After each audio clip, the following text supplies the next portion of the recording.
What is anger? Step 1. Learn to recognize the many faces of anger. Tom, a slender man with loosened tie and slightly tousled hair, sat across from Dr. Carter explaining his reason for seeking counseling. I don't like thinking of myself as an angry man, but I don't know any better way to describe it. I'm 44 years old, and you would think age could mellow me, but I'm constantly frustrated and irritated. My wife left me 2 years ago because she said I was boring. I'm an engineer, so maybe I do relate more easily to computers than people. But honestly, I was never bad to her. I'm not argumentative, and I'm always reliable in my responsibilities. She had little to worry about because I took good care of her financially and otherwise. But apparently, I just wasn't good enough. I'll never understand why she couldn't love me. Tom's fists tightened as he spoke. What's worse, the divorce has thrown a wrench into my relationship with my 2 children. Excuse me. Gina is in her first year of college, so she's only in town during special holidays. Then her time has to be split between our 2 residences. Plus, she has several close friends in the area. I feel like I have to settle for her leftover time. Scott is in junior high school, so he's still around, but our visits are limited mostly to weekends, and you know how a 17-year-old kid likes to get out. He doesn't want to just sit in Dad's dreary apartment, and I can't blame him. As Tom spoke, Dr. Carter was absorbing more than just the facts. He was also hearing the pain in Tom's voice. Reflecting aloud, he responded, "It's very easy to convince yourself that life has dealt you an unfair blow. I'm sure you're obsessed about how you don't deserve all this. No wonder you say you're an angry man." "That's just it, Dr. Carter. I've never really thought of myself as being angry. At least, not until now. I guess I've been surprised to know an emotion like this could get such a grip on me." Tom should not have been so surprised. Anger is an emotion that is common to every person. Because we are imperfect people in an imperfect world, we are guaranteed to regularly encounter this emotion. When most people think of anger, they picture a person in rage. They have images of slamming doors, shouting, and intimidating communication. Certainly, this is a part of the anger response, but anger is not that one-dimensional. It is multifaceted. Therefore, it should not be stereotyped. It can be found in any temperament, whether a person is shy or extroverted, perfectionistic or laid back. He or she can show anger in many ways. We use the term anger to describe a number of expressions: frustration, irritability, annoyance, blowing off steam, fretting. It is important to realize how each of these reactions is tied to anger. For instance, Tom, was not a screamer. Neither did he slam doors or curse when he became angry. Instead, he showed his struggle with angry emotions by withdrawing in self-pity and engaging often in critical thoughts. But Tom did not recognize these responses as expressions of anger. His former wife, on the other hand, rarely hid her feelings. She was capable of flying into loud, boisterous rages that rattled the windows. No one had to guess if she felt angry. Noting this variation, Dr. Carter helped Tom to see that the first step towards recovering from anger-related problems is identifying its various manifestations and recognizing its many faces. The following inventory can help you in this process too. Check the statements that apply to you. Impatience comes over me more frequently than I would like. I nurture critical thoughts quite easily. When I am displeased with someone, I may shut down any communication or withdraw. I feel inwardly annoyed when family and friends do not comprehend my needs. Tension mounts within me as I tackle a demanding task. I feel frustrated when I see someone else having fewer struggles than I do. When facing an important event, I may obsessively ponder how I must manage it. Sometimes I walk in another direction to avoid seeing someone I do not like. When discussing a controversial topic, my tone of voice is likely to become persuasive. I can accept a person who admits his or her mistakes, but I have a hard time accepting someone who refuses to admit his or her own weaknesses. When I talk about my irritations, I don't really want to hear an opposite point of view. I do not easily forget when someone does me wrong. When someone confronts me from a misinformed position, I am thinking of my rebuttal as he or she speaks. Sometimes my discouragement makes me want to quit. I can be quite aggressive in my business pursuits or even when playing a game just for fun. I struggle emotionally with the things in life that are not fair. Although I know it may not be right, I sometimes blame others for my problems. When someone openly speaks ill of me, my natural response is to think of how I can defend myself. Sometimes I speak slanderously about a person, not really caring how it may harm his or her reputation. I may act kindly on the outside while feeling frustrated on the inside. Sarcasm is a trait I use in expressing humor. When someone is clearly annoyed with me, I too easily jump into the conflict.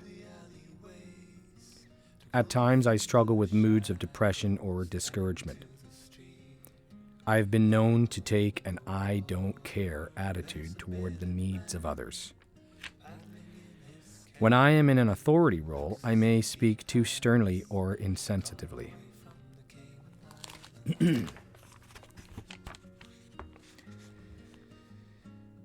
Everyone will recognize some of these characteristics. If you checked 10 items, your anger is probably more constant than you might like. If you checked 15 or more, you can probably recount many disappointments and irritations. This indicates you are vulnerable to the extreme ill effects of anger, rage, and explosions, or to guilt, bitterness, and resentment. But don't give up. Anger can be managed if you can apply an awakened mind to it. If you're interested in gaining a broader perspective of yourself, ask a close friend or family member to complete the inventory, answering the questions as he or she thinks you would respond. You will notice from the items in the inventory that anger can be expressed in a wide array of behaviors. What expressions seem to be the most common forms of your anger? You may show your anger in ways other than those mentioned in the inventory. It's good to discover such hidden expressions of anger. It implies self-awareness. During their sessions together, Tom repeatedly told Dr. Carter how he would slowly stew over daily irritants. He admitted that people, especially family members, had learned to stay out of his way when he was in one of his moods. Dr. Carter pointed out that this was a definite communication of anger that ultimately had contributed to the demise of Tom's marriage. Maybe I was just trying to kid myself, Tom admitted, but I had always felt proud of being the one in our marriage who didn't have an anger problem. My wife was so vocal with her anger that I assumed my more civilized mannerisms were proof that my anger was under control. Dr. Carter nodded. In a sense, your anger was under control, at least to the extent that you were not a rageaholic. But in another sense, it was still out of control because your personality was turning toward discouragement and your life was increasingly filled with poor relationships. Defining your anger. Have you ever attempted to work on a car engine? If so, you know it can be an overwhelming task. And if you do not understand the engine's design or intricacies, once you learn the function of each component, though, what at first seemed perplexing can be quite possible. That's the way it is with anger. When we first attempt to grasp its meaning, the task of mastering it can seem impossible. But as we come to know and understand our anger, its management is far less daunting. In one of his early sessions with Dr. Carter, Tom admitted, "I'm realizing that I've experienced anger in some form in my entire life, but I must confess that I never gave 2 minutes of thought about its meaning until I faced the repercussions of my divorce, and frankly, I'm still not sure of the purpose of my anger." Let's explore that, responded Dr. Carter. First, notice when you do not feel angry, when you feel affirmed or understood or accepted or bonded. At those times, you feel everything but anger. Your inner self says, all is well. You're exactly right. My anger occurs primarily when I'm ignored or mistreated, so I guess you can say it's part of my defense system. Let's call it your emotional self-preservation, said Dr. Carter. Anger comes when you feel the need to clearly communicate that your personal boundaries have been violated. Anger can be felt even when others don't see it. Anger is defined as an intent to preserve 1. Your personal worth, 2. Essential needs, and 3. Basic convictions.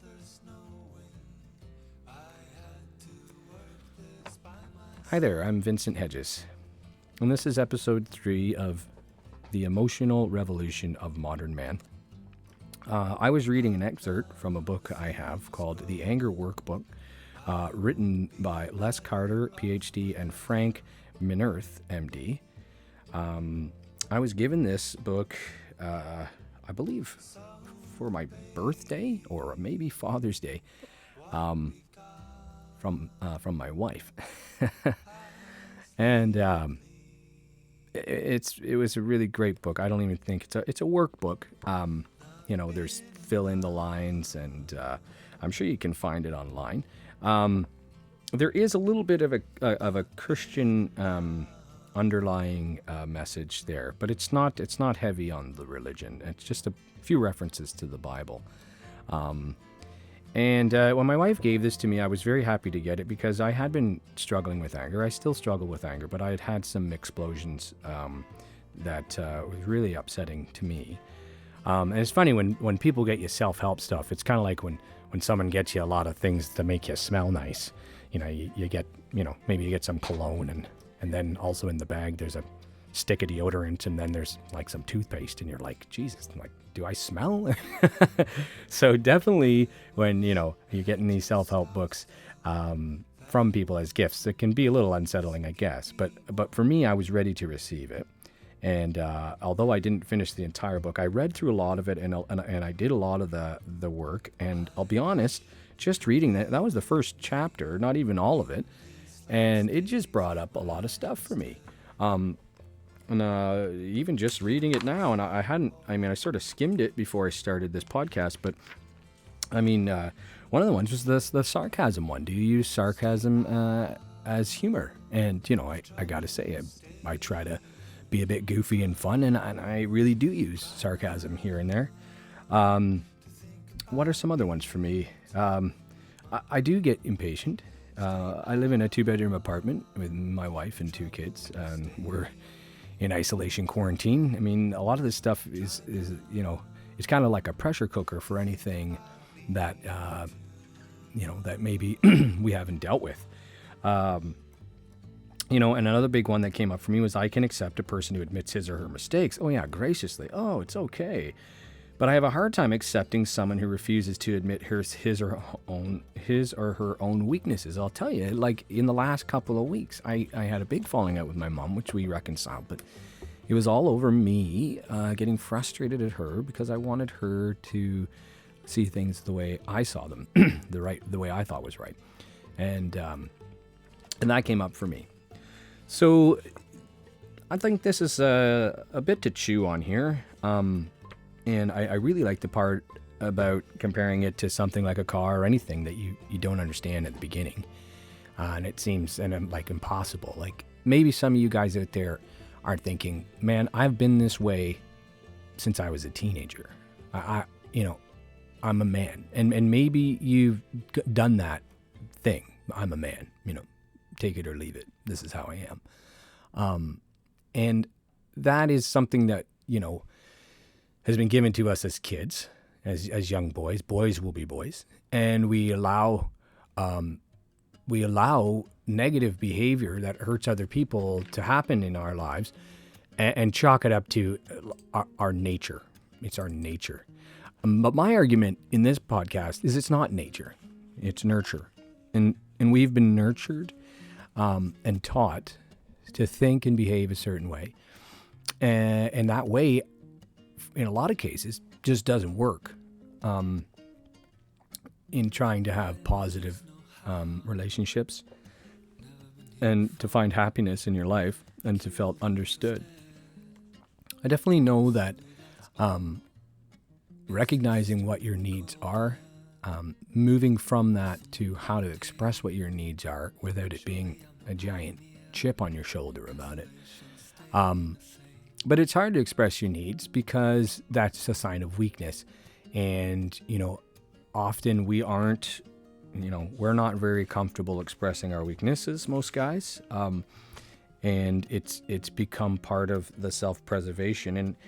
And I think I like that part too, where you go into their conversation he's having with the doctor, and the doctor is saying, what did he call it? He called it your let's see, just talking about it being a preservation of what's inside and a preservation of your safety. And I think, that's definitely at the root of a lot of it, because when you grow up in the boy code, there's no preservation there of your safety. You're kind of, you're out there and you're ready to fight or flight. You're ready to stand up for yourself or sidle up to somebody else who is the alpha in that situation, and give in to what they're saying, what's going on. Maybe you like the kid that everybody's making fun of, but because the big kids are making fun of him and he's now the target, you're not about to stand up for him. You're going to stand next to the guys who are making fun of him. And maybe you won't throw in your own comment, but you certainly aren't jumping up to his defense. That guy, it's kind of like your inner child. Your inner child is the guy who's been polarized since you were a boy, and he was never really let to be a child.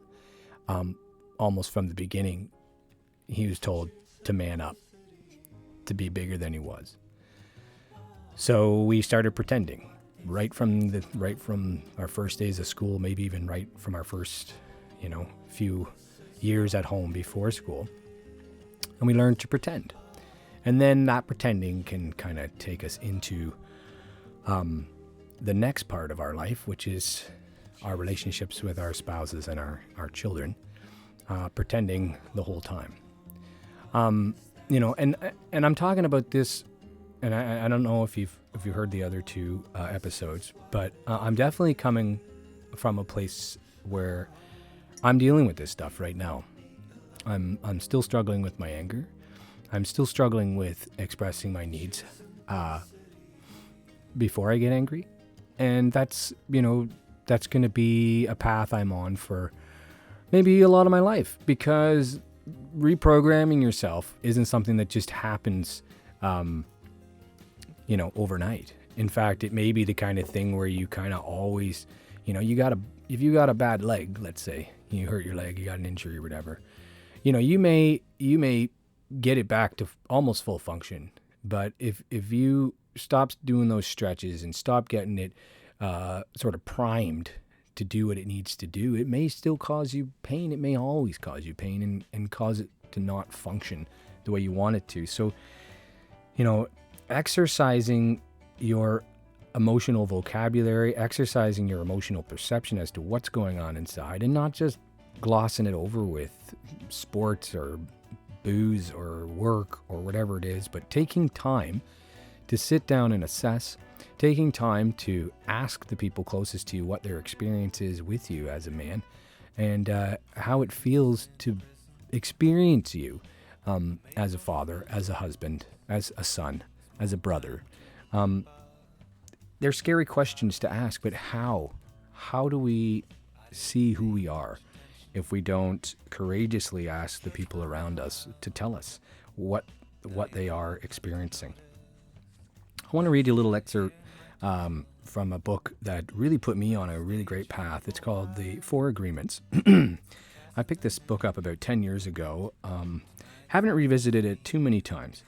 But in this book, he's talking, he talks a lot about, it's by Don Miguel Ruiz, a Toltec wisdom book. And many of you a lot of you out there probably heard of it. But he's just talking again about how we learn as children and how this stuff happens to us to program us. So from page 5, that's how we learn as children. Children believe everything adults say. We agree with them, and our faith is so strong that the belief system controls our whole dream of life. We didn't choose these beliefs, and we may have rebelled against them, but we were not strong enough to win the rebellion. The result is surrender to the beliefs with our agreement. I call this process the domestication of humans, and through this domestication, we learn how to live and how to dream. In human domestication, the information from the outside dream is conveyed to the inside dream, creating our whole belief system. First, the child is taught to name the names of things, mom, dad, milk, bottle. Day by day, at home, at school, at church, and from television, we are told how to live and what kind of behavior is acceptable. The outside dream teaches us how to be human. We have a whole concept of what a woman is and what a man is, and we also learn to judge. We judge ourselves, we judge other people, we judge the neighbors. Children are domesticated the same way we domesticate a dog or a cat or any other animal. In order to teach a dog, we punish the dog and we give it rewards. We train our children, whom we love so much, the same way that we train any domesticated animal, with a system of punishment and reward.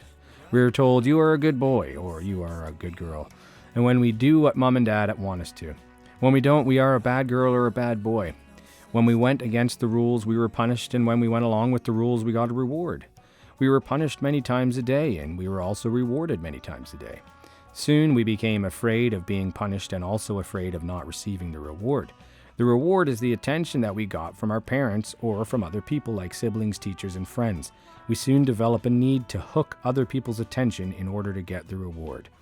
The reward feels good, and we keep doing that. We keep doing what others want us to do in order to get the reward. With that fear of being punished and that fear of not getting the reward, we start pretending to be what we are not, just to please others, just to be good enough for someone else. We try to please mom and dad, we try to please the teachers at school, we try to please the church, and so we start acting. We pretend to be what we are not because we are afraid of being rejected. The fear of being rejected becomes the fear of not being good enough. Eventually we become someone that we are not. We become a copy of mama's beliefs, daddy's beliefs, society's beliefs, and religion's beliefs. All of our normal tendencies are lost in the process of domestication, and when we are old enough for our mind to understand, we learn the word no. The adults say, don't do this and don't do that, and we rebel and say no. We rebel because we are defending our freedom. We want to be ourselves, but we are very little, and the adults are big and strong. After a certain time, we are afraid because we know that every time we do something wrong, we are going to be punished. The domestication is so strong that at a certain point in our lives, we no longer need anyone to domesticate us. We don't need mom or dad or the school or the church to domesticate us. We are so well trained that we are our own domesticator. We are auto-domesticated. We are an auto-domesticated animal. We can now domesticate ourselves according to the same belief system we were given and using the same system of punishment and reward. We punish ourselves when we don't follow the rules according to our belief system. We reward ourselves when we are the good boy or the good girl. The belief system is like a book of law that rules our mind without question. Whatever is in that book of law is our truth. We base all of our judgments according to that book of law. Even these judgments go against our own inner nature. Even moral laws like the 10 Commandments are programmed into our minds in the process of domestication. One by one, all these agreements go into the book of law, and these agreements rule our dream. Now, I read that little bit there, guys, because I just wanted to encourage you that the way we're programmed isn't the way it has to be. And it does take some work to reprogram.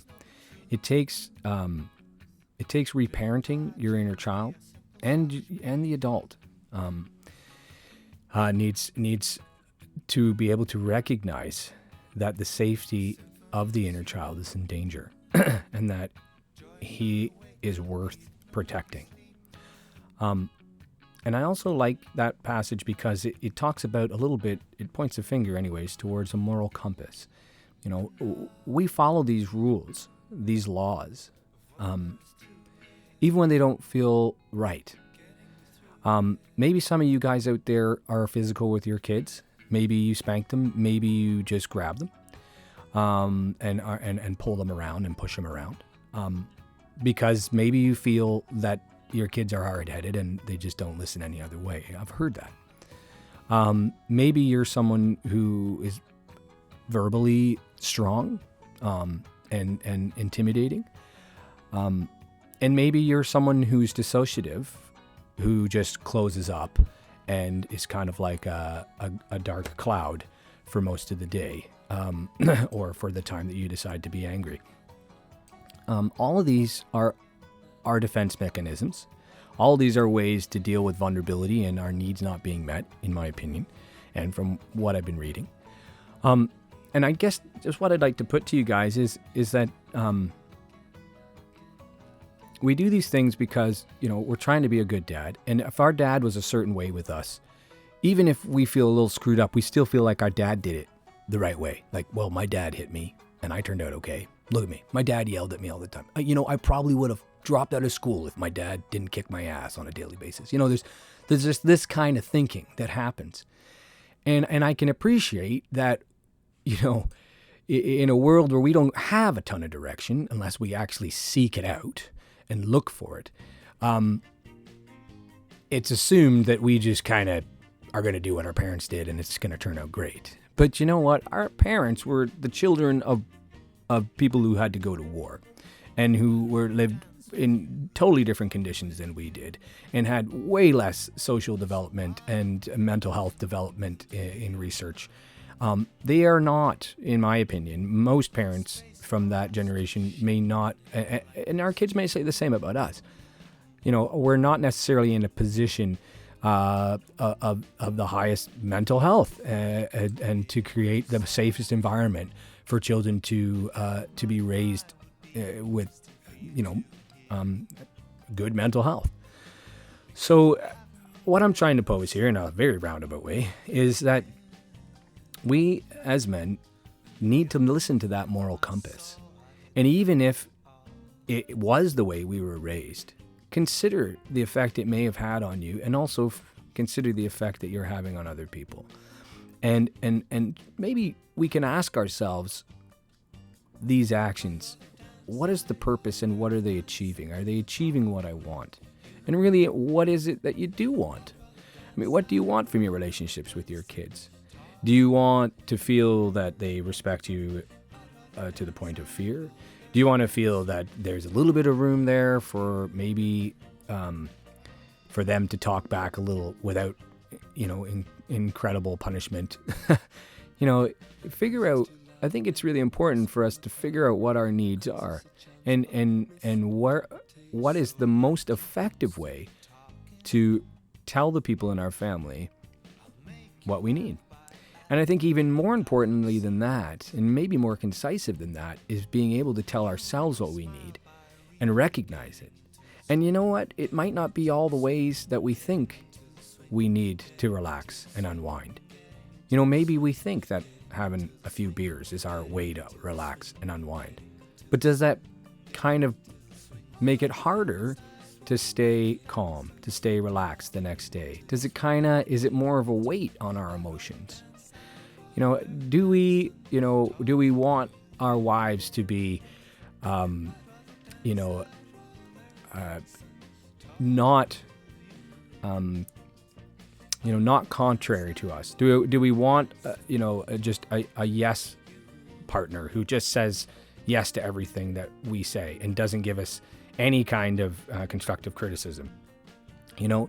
Or do we want a relationship where, we can be mirrors to one another of who we are, so we can have a better understanding and of course, move from that understanding to change and hopefully change for the better, so that we can teach our children to even raise the vibration of our planet even higher. So these are the challenges and the questions that I'm posing to you, men. And I want to just say thank you so much for tuning in to this third episode. I'm going to try to keep them close to half an hour. Some may be shorter, some may be longer. But if you have any input to this conversation, please feel free to put it in the comment section or just send me an email. You can email me at vincentghedges@gmail.com. And yeah, I'd really like to keep this conversation going. I'd really like to know what some of you guys might be struggling with in your isolation, in your quarantine. It's a whole other episode, where we could talk about what the isolation is doing to us, how our families are coping. I'm dealing with a lot of stuff.